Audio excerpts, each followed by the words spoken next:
یہ تو پہلے اطہر صاحب بتائیں کہ ابھی بلدیاتی انتخابات کی بھی شنید ہے نا، پنجاب کے تک میں پوچھ رہا ہوں، ظاہر ہے آپ کی نظر ہے، آپ ویلاگز بھی کر رہے ہوتے ہیں اور آپ کی بات ہوتی رہتی ہے.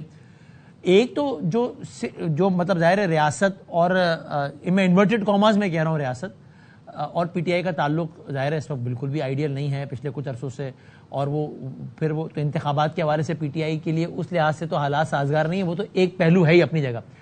لیکن میں دوسرا پوچھ رہا ہوں کہ پنجاب میں یعنی party structure P T I کا اتنا تگڑا ہے کہ بلدیاتی الیکشن اچھے سے لڑ سکے؟ چونکہ ظاہر ہے بلدیاتی election involves a lot of efforts، بہت سارے لوگوں کو ٹکٹ دینا ہے، بڑا پورا آپ کا تنظیمی ڈھانچہ بہت تگڑا ہونا چاہیے، یعنی وہاں 100-200 ایم پی اے 300 ایم این اے کی تو بات ہے نہیں.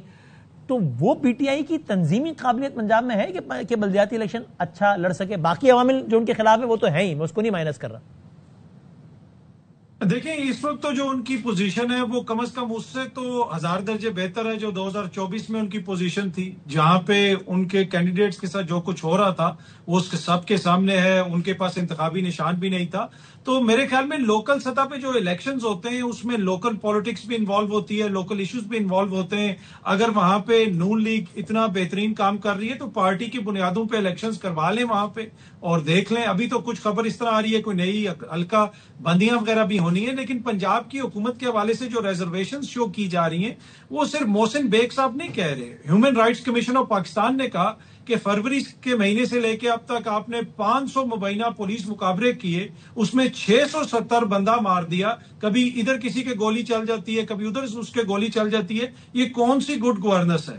کیا اس طریقے سے صوبے چلائے جاتے ہیں؟ دیکھیں نا، نون لیگ کے اوپر ماضی میں بھی آپ چلے جائیں، آپ بھی عرصہ دراز سے صحافت کر رہے ہیں، رانا صاحب بھی، آپ کو سبزہ زار بھی یاد ہوگا، آپ کو 1990s کے جو پولیس مقابلے تھے جن کو باقاعدہ حکومتیں ختم کرنے کے اندر ان کا ذکر آتا تھا. تو یہ تو ایک فیکٹ ہے کہ جب بھی نون لیگ کی پنجاب میں حکومت آتی ہے تو وہاں پہ پولیس مقابلے زیادہ شروع ہو جاتے ہیں.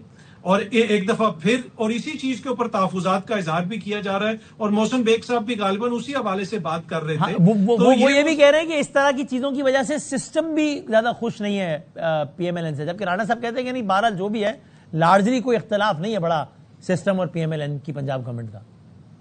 دیکھیں ایگزیکٹلی سسٹم کی اور پی ایم ایل این کی کیا پوزیشن ہے، ٹو بی آنےسٹ وہ تو میں اس پہ نہیں کہہ سکتا، لیکن اس سسٹم کے اندر مجھے پی ٹی آئی کی گنجائش اس طرح نظر نہیں آتی. تو جب تک پی ٹی آئی کی گنجائش نہیں ہے تو نون لیگ تو اپنے لیے گنجائش بناتی رہے گی.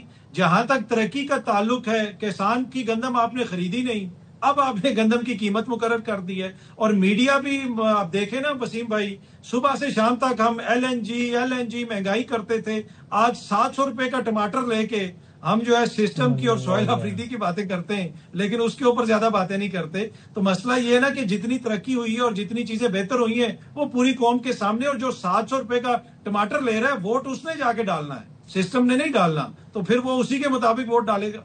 جناب عامر صاحب، ایک تو یہ کہتے ہیں کہ بھائی یعنی گورننس ریلیٹڈ چیزیں جو ہیں وہ مطلب ڈسکورس کا حصہ ہی نہیں رہی ہیں، اور باقی چیزوں نے ہی جو ہے وہ ٹیک اوور کر لیا ہے، باقی موضوعات نے اور باقی اس نے. اس پہ بتائیے گا، پھر میں نے آپ سے جو اگلا، یہ تو اطہر بھائی نے ایک بات کی تو میں اس سے ریلیٹڈ. اچھا دیکھیں، وہ ایک وزیر اعظم ہوا کرتے تھے جنہوں نے پیدل جانا تھا، وہ ہیلی کاپٹر پہ تھے، پھر انہوں نے کہا تھا میں پیاز ٹماٹر انڈے کے ریٹ ٹھیک کرنے نہیں آیا.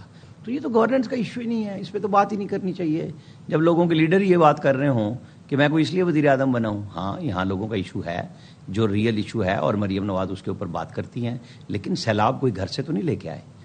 جب فصلیں اجڑ گئیں، لوگ تباہ ہو گئے، تو ایک دفعہ تو یہ مہنگائی آنی ہے، اس کا تدارک ہونا چاہیے، اس کے اوپر پریشر ڈالنا چاہیے کہ آپ امپورٹ کریں چیزیں جلدی سے جلدی کریں. لیکن یہ قدرتی عمل ہے، یہ ایسے نہیں ہوا کہ جناب یہاں پہ کوئی ہورڈنگ کروا کے اور افغانستان کو سمگلنگ کر دی گئی ہے. ایسا نہیں ہو رہا جو کے پی میں ہو رہا تھا، ایسا کام نہیں ہو رہا. یہ ایک سیلاب کی وجہ سے فصلیں چلی گئی نا لوگوں کی، تو پھر آپ کہاں سے پورا کریں گے؟ اور یہ بات آئے گی تکلیف میں، کیونکہ جب گورننس ہوگی، جن کا بیانیہ صرف یہ ہے کہ میں نے یہ کرنا ہے اور میں نے وہ کرنا ہے اور 17-12 سال میں کچھ نہیں کر سکا اس کے پی کی گورنمنٹ میں، تو پھر یہ تکلیف آنی ہے.